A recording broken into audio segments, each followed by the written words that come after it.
Guys, আমি আজকে এমন কিছু শোনাবো স্টোরি যেটা আপনারা অনেক ভালোবাসবেন। আমার টার্গেট আর সাবস্ক্রাইবও করবেন। সো শুরু করছি। কে হলো চিকু বান্টি?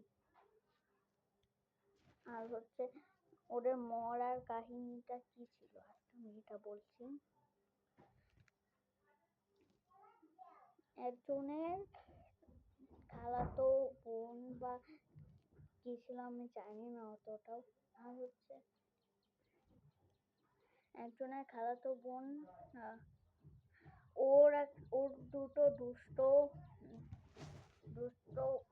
ভাই আছে, দুইটা।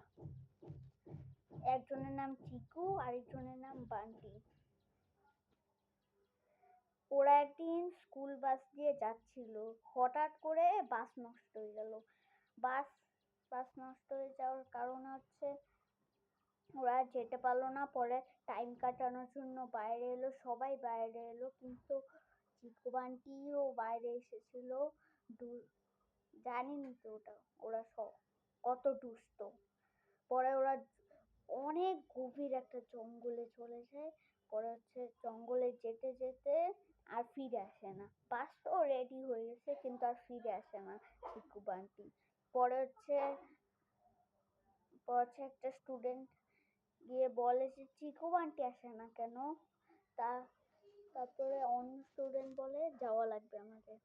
তো ওরা যাচ্ছে দেখে চিকু বান্টি মরে পড়ে আছে। তো এটাই আজকে ছিল। Bye bye.